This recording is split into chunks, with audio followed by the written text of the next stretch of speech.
Nakatitig ako sa mga guho ng aking santuaryo. 20 minuto lang ang nakalipas, isa itong climate-controlled restoration gallery sa puso ng Bonifacio Global City. Isang espasyo ng katahimikan at katumpakan kung saan binubuhay kong muli ang mga ika-17 siglo na oil painting at mga antigong imahen. Ngayon, mukha na itong tambakan ng basura. Mga karton na may logo ng isang mumurahing supplement company ang nakatambak na 6 na talampakan ng taas, hinaharangan ng mga fire exit. Ang saig ay nababalutan ng packing peanuts na parang nakalalasong nyebe. At doon, nakaupo sa isang antigong Maranao rug na nagkakahalaga ng 2 milyong piso at 3 buwan kong ni-restore, ay ang ate ko, si Nika. Kumakain siya ng siopaw asado at isang patak ng sarsa ang kasalukuyang tumutulo sa mga hibla ng seda. Ako, si Lara, at ang trabaho ko ay mag-alaga ng mga bagay na marurupo. Ngunit habang pinapanood ko si Nika na ipahid ang mamantika niyang kamay sa kanyang maong at numisi sa akin, alam kong walang anumang ligtas sa silid na ito. Pinayagan ako ni Mama, sabi ni Nika, puno ang bibig. Sabi niya, kailangan ko raw ng bodega para sa business ko at hindi mo naman daw ginagamit tong lugar, kaya lumipat na kami. Kung ayaw mo, tumawag ka ng pulis. Tumawa pa siya, isang maliit at mayabang na tunog na umalingaw-ngaw sa matataas na kisame. Akala niya hindi siya magagalaw. Akala niya ang salitang pamilya ay isang magic spell na nagbibigay sa kanya ng kaligtasan mula sa mga kahihinatnan. Nagkamali siya. Mag-iwan ng komento at sabihin kung saan ka nakikinig at anong oras dyan sa inyo ngayon. Gusto kong malaman kung sino ang bahagi ng ating komunidad. Kabanata 2. Ang arkitekto ng katahimikan. Hindi ako sumigaw. Hindi ako nag-eskandalo. Hindi ko siya binigyan ng kasiyahang makita ang pagtaas ng pulso ko, kahit isang pintig lang. Ang propesyon ko ay nangangailangan ng matatag na kamay. Isang panginginig ay maaring sumira sa isang obra maestra. At sa sandaling ito, ang buhay ko ang canvas na kailangan kong protektahan. Isa akong art restorer. Ang mundo ko ay binuo sa kimika, pasensya, at ganap na kontrol. Nagtatrabaho ako gamit ang mga solvent na maaring tumanggal ng pintura o sumunog ng balat kung hindi maingat na gagamitin. Naiintindihan ko na ang ilang pinsala ay maaring maayos, ngunit ang ilang kabulukan ay dapat na tuluyang tanggalin. Sinika ang kabulukan. Hinihintay niya ang pagsabog. Ganyan kumilos ang mga narcissist. Nabubuhay sila sa iyong reaksyon. Gusto nilang umiyak ka, sumigaw, magmakaawa, dahil ito ang nagpapatunay ng kanilang kapangyarihan sa iyo. Kung sisigawan ko siya, gaganap siyang biktima. Tatawagan niya ang aming mga magulang at iiyak tungkol sa kung paano siya inaapi ng kanyang masamang nakababatang kapatid.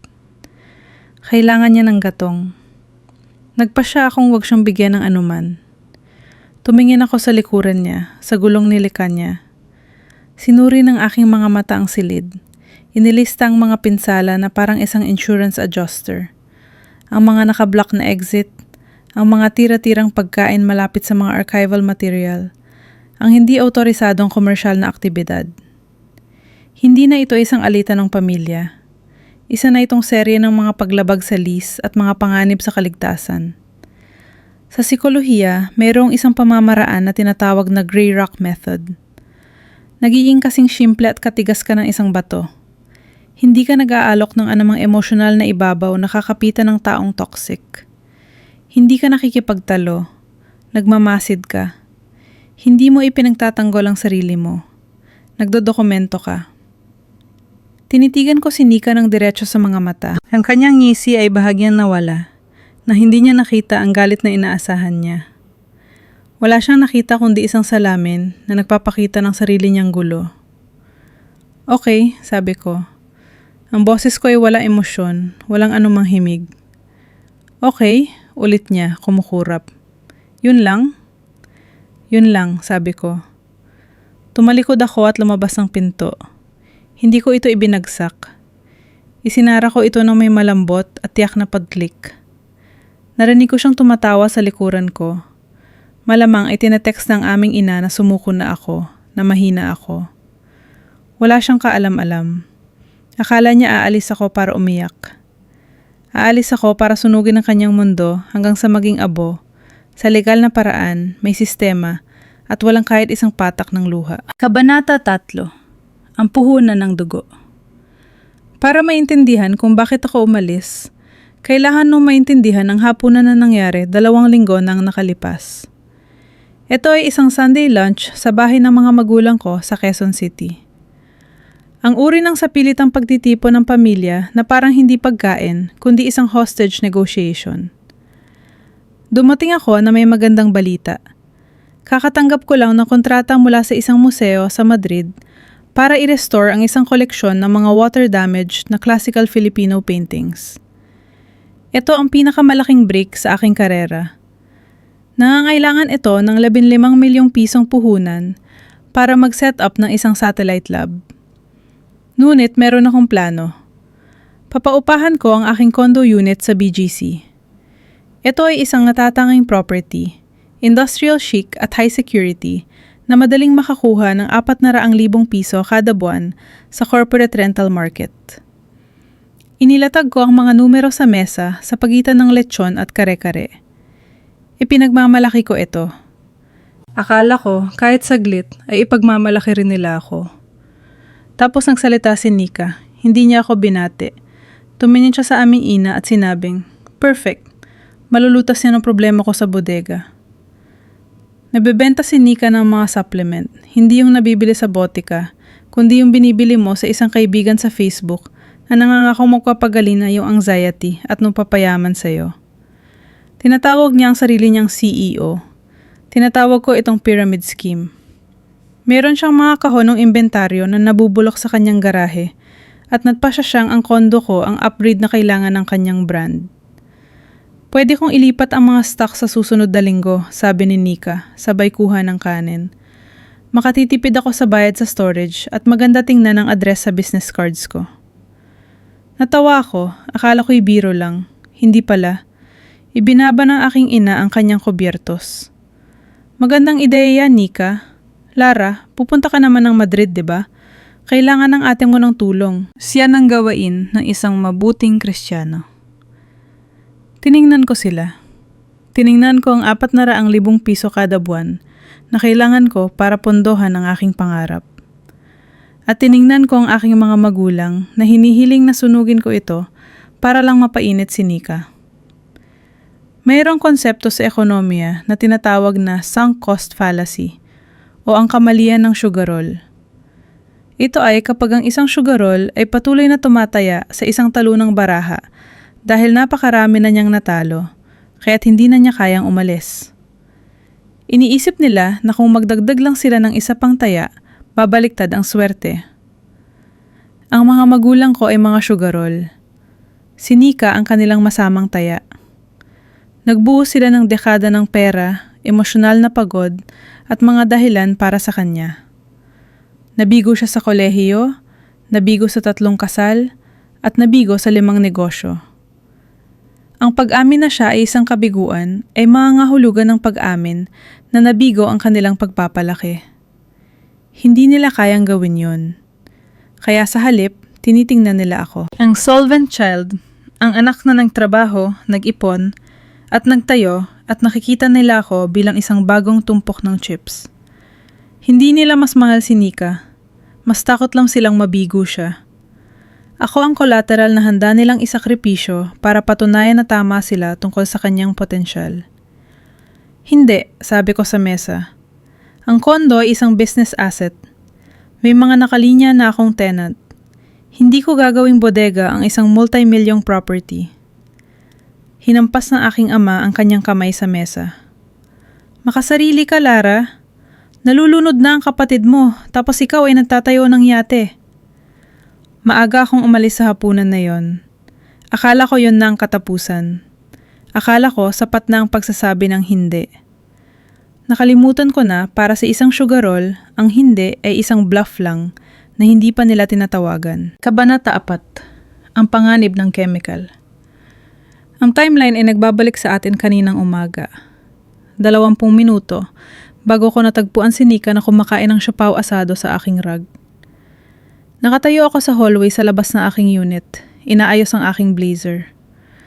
Sa tabi ko ay si Kuya Logan, ang building administrator, at ang mag-asawang Romero, isang executive team na lumilipat mula sa Madrid. Silang perpektong mga tenant. Meron silang malinis na credit record. Pinahalagahan nila ang sining at nagpadala na sila ng deposito base pa lang sa mga litrato. Ang ilaw sa main gallery ay nakaharap sa hilaga, sabi ko kay Senyora Romero. Perpekto para sa pare-parehong liwanag ng walang pinsala mula sa UV at ang climate control ay hospital grade. Ibinenta ko sa kanilang isang pangarap ng katumpakan at kagandahan. Ipinasa ko ang aking susi sa lock. Hindi ito umikot. Kakaiba, bulong ko. Sinubukan ko ulit. Parang may bumabara, malagkit. Humingi ako ng paumanhin at kumatok. Walang sagot, tanging ang mahinang tunog ng telebisyon at kalabog. Lumapit si Kuya Logan. Ako lang susubok ng master override. In-input niya ang code. Ang lock ay bumukas nang may malakas na kalansing at ang pinto ay bumukas. Ang amoy ang unang tumama sa amin. Hindi ito ang malinis na amoy ng linseed oil at varnish na sanay ako. Ito ay amoy ng panis na fast food, hindi naligong katawan at nakakasuya at murang pabango. Tapos ang visual shock. Napahinto ang aking hininga. Ang unit ay isang sweatshop. Ang tatlong anak ni Nika, edad 6 hanggang 10, ay nakaupo sa sahig sa isang bilog. Naglalagay ng mga plastik na bote sa mga karton. Mukha silang kaawa-awa. Ngunit ang nagpatigil sa tibok ng puso ko ay hindi ang child labor. Ito ay kung saan sila nakaupo. 3 talampakan lang ang layo nila sa aking chemical storage rack. Ang art restoration ay gumagamit ng mga mapanganib na substance. Acetone, toluene, mga industrial solvent. Itinatago ko ang mga ito sa mga selyadong fireproof na kabinet. Ngunit ang mga pinto ng kabinet ay nakabukas ng maluwag. Isang bote ng solvent ang nasa sahig sa tabi ng isang juice box. Isang kislap, isang tapon, at ang buong gusaling ito ay maaring lamunin ng nakalalasong usok. Diyos ko, bulong ni Senyora Romero. Idiniin niya ang isang panyo sa kanyang ilong. Tinitina ng eksena ng may matinding pangingilabot. Ito ay simula ni Senyor Romero, siya kaumiling. Hindi ito tulad ng nasa anunsyo.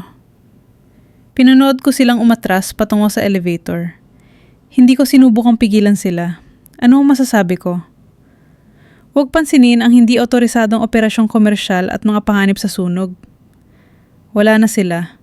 Iyon ay 7.6 milyon na kita sa upa na naglalakad palayo. Tumingin sa akin si Kuya Logan. Maputla ang kanyang muka. Lara, yun ba ay acetone sa tabi ng baon ng mga bata? Oo, sabi ko. Yun ang sandali na nagbago ang lahat. Hindi na ito isang simpleng away pamilya. Ito ay kapabayaan. Ito ay paglalagay sa panganib.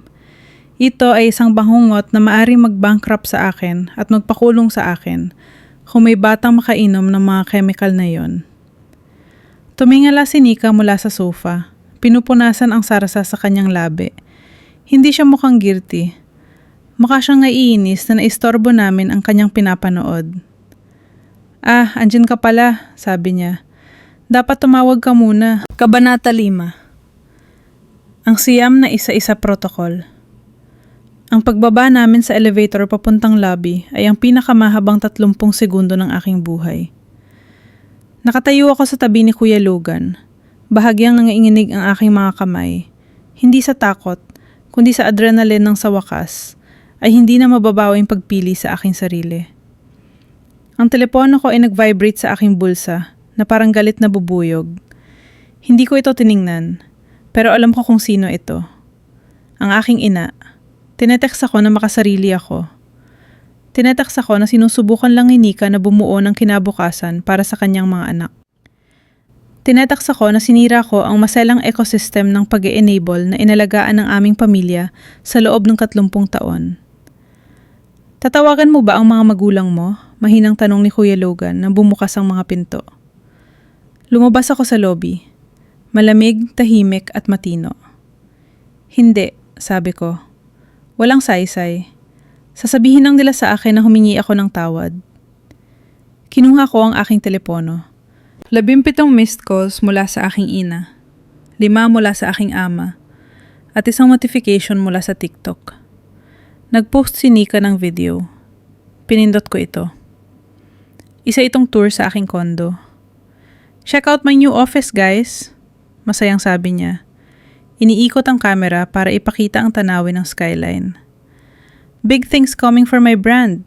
Manifesting abundance works." Inaangkin niya ang aking tagumpay. Ginagamit niya ang aking santuwaryo bilang backdrop para sa kanyang mga delosyon. At ginagawa niya ito habang pinapalakpakan siya ng aking ina mula sa gilid. Sinara ko ang app.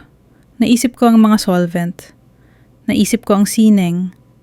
Naisip ko ang ganap na kawalang-galang sa aking mga hangganan. Sinabihan niya akong tumawag ng pulis, sabi ko kay Kuya Logan. "Ano?" "Sinabihan niya ako." Ulit ko, matatag ang aking boses.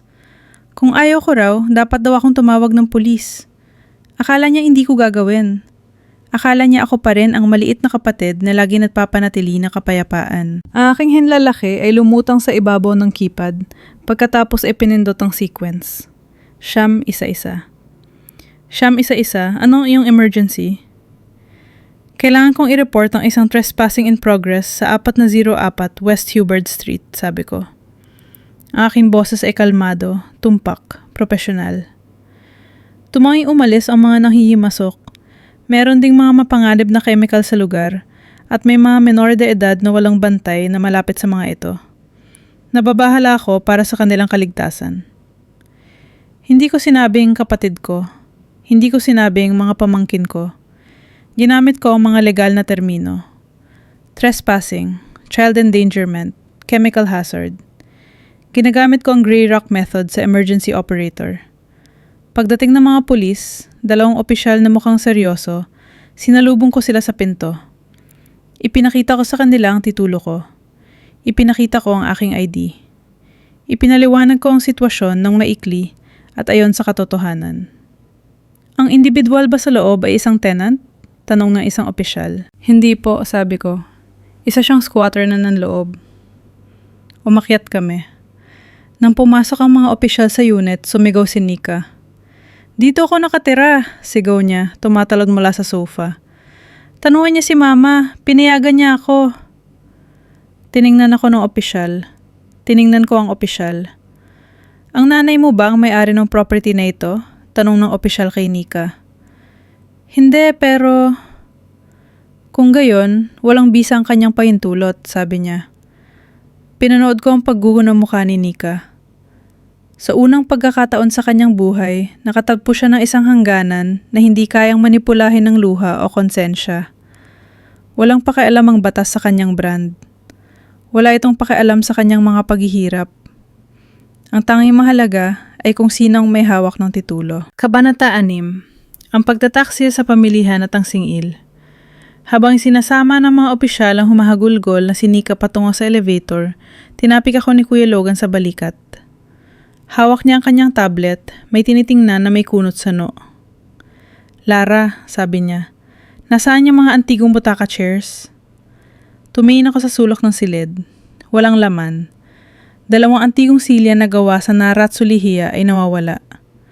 Nagkakahalaga ang mga iyon ng ₱250,000 bawat isa. "Baka nilipat niya sa kwarto," mungkahi ko, bagaman may malamig na buhol na nabubuo sa aking tiyan. "Sa tingin ko hindi," sabi ni Kuya Logan. Itinapat niya sa akin ang tablet. Isa itong listing sa Facebook Marketplace. 1 oras lang ang nakalipas na nai-post. "Antique chairs, great condition, must go today, ₱10,000 for the pair." Ang nagbebenta ay si Nika. Ang buhol sa aking tiyan ay humigpit at naging isang matigas at mabigat na bato. Hindi lang niya nilusob ang aking tahanan. Hindi lang niya inilagay sa panganib ang aking kabuhayan. Nagnakaw siya sa akin. Ibinenta niya ang mga antigong pamana sa presyo ng isang segunda manong sofa para ipambayad sa kanyang inventaryo. "Officer," tawag ko. Ang boses ko ay yelo. Huminto ang opisyal. Tumingin sa akin si Nika. Ang kanyang maskara ay umaagos sa kanyang mga pisingi. "Kailangan ko magdagdag ng kaso," sabi ko. Itinaas ko ang tablet. "Qualified theft." Nanlaki ang mga mata ni Nika. Hinihiram ko lang yon. Mabayaran kita kapag lumago na ang business ko.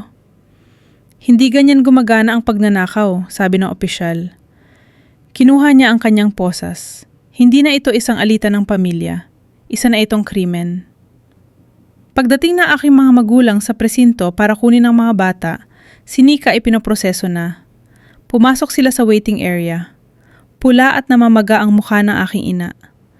Ang aking ama ay parang gustong manuntok. Iatras mo ang kaso, sigaw na aking ina, sumusugod sa akin. Kapatid mo yan. Paano mo nagawa ito? Hindi ako natinag. Kinuha ko mula sa aking bag ang isang dokumento na ginawa ko sa aking telepono habang naghihintay. Isa itong invoice. Ito ay isang singil, sabi ko, iniabot sa aking ama.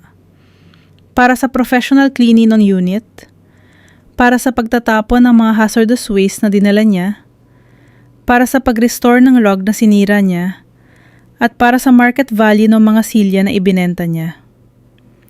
Tinitigan ng aking ama ang papel, nanginginig ang kanyang mga kamay. Wala ka ng pamilya. Mabuti naman, sabi ko. Ibig sabihin, hindi na kayo hihingi ng pera sa akin.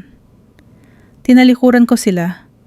Lumabas ako ng istasyon patungo sa malamig na gabi ng Maynila. Nag-iisa ako, wala akong pamilya. At hindi ko pa naramdaman ang ganitong kalayaan. Kabanata 7. Ang arkitektura ng kapayapaan. 6 na buwan na ang nakalipas mula nang lumabas ako sa istasyon ng pulis na yon. Kasalukuyan akong nakaupo sa isang maliit na cafe sa Madrid. Pinapanood ang ulan na hinuhugasan ang mga batong kalsada. Ang telepono ko ay nasa mesa, nakaharap sa itaas. Tahimik ito. Napaupahan ng kondo sa BGC 3 linggo pagkatapos ng insidente. Kinailangan kong kumuha ng isang specialized cleaning crew, ang uri na karaniwang humaharap sa mga crime scene o hoarding situations, para ganap na masanitize ang espasyo. Tinanggal nila ang mga carpet, pininturahan muli ang mga pader, at inalis ang bawat bakas ng gulo na dinala ni Nika sa aking mundo. Nagastos ako ng 250,000 piso, ngunit sulit ang bawat sentimo para paalisin ang mga multo ng obligasyon. Ang mga Romero, ang mag-asawang Espanyol na tumakas sa takot, ay bumalik. Ipinaliwanag sa kanila ni Kuya Logan ang sitwasyon, na ang squatter ay naaresto na at ang mga security code ay pinalitan na. Pumirma sila ng 2 taong lease, binayaran ng buong 400,000 piso kada buwan ng pauna. Ang kapital na yon ang nagbigay daan sa akin na buksan ang aking studio sa Madrid na mas maaga sa schedule. Hindi ko kinakausap ang aking mga magulang. Hindi ko kinakausap si Nika. Ngunit kinakausap ko ang aking tita Sara. Tumawag siya sa akin kahapon para magbigay ng update. Umamin si Nika na guilty sa qualified theft para maiwasan ang kulong. Kasalukuyan siya nagsisilbi ng 2 taong probation at may permanenteng criminal record. Walang matinong may-ari ng lupa ang magpapaupa sa kanya at bumagsak ang kanyang brand sa sandaling naging publiko ang kanyang mugshot. Nakatira siya ngayon sa basement ng aming mga magulang kasama ang kanyang 3 anak. Bangkarot ang aking mga magulang. Inubos nila ang kanilang retirement savings para bayaran ang legal defense ni Nika. Sa wakas ay inabutan sila ng sunk cost fallacy. Patuloy silang tumaya sa isang talunong baraha hanggang sa kinuha ng bahay ang lahat. Sinabi ni Tita Sara na ginugugol nila ang kanilang mga hapunan sa pagrereklamo kung gaano ako kawalang utang na loob, kung paano ko inabandona ang pamilya. Nakikinig ako sa kanya at wala akong naramdaman. Walang galit, walang konsensya, walang pagnanais na tawagan sila at magpaliwanag. Dati, akala ko ang santuwaryo ay isang pisikal na lugar. Akala ko ito ay mga puting sofa, climate-controlled na gallery, at mamahaling mga kandado. Akala ko kung makakapagtayo ako ng isang perpektong espasyo, sa wakas ay mararamdaman kong ligtas ako. Ngunit magkamali ako. Ang santuwaryo ay hindi isang lugar. Ito ay isang hangganan. Ito ay ang kakayahang magsabi ng hindi na hindi nagpapaliwanag. Ito ay ang pagtanging sunugin ang sarili para lang mapainit ang iba. Ito ay ang pagkaunawa na ang dugo ay biyolohiya, ngunit ang pamilya ay pag-uugali. Tumingin ako sa ulan na bumabagsak sa mga kali ng Madrid. Nag-iisa ako dito, ngunit hindi ako malungkot. Meron akong trabaho, meron akong respeto sa sarili, at higit sa lahat, hawak ko ang mga susi sa sarili kong buhay. At hinding-hindi na ako gagawa ng mga kopya para sa kaninuman. Kung naranasan mo nang maging parang bato para lang makaligtas sa isang miyembro ng pamilya na toxic, pindutin ang like button at ishare ang kwentong ito sa isang taong kailangang malaman na ang pag-alis ay hindi pagsuko. Ito ay pagbawi.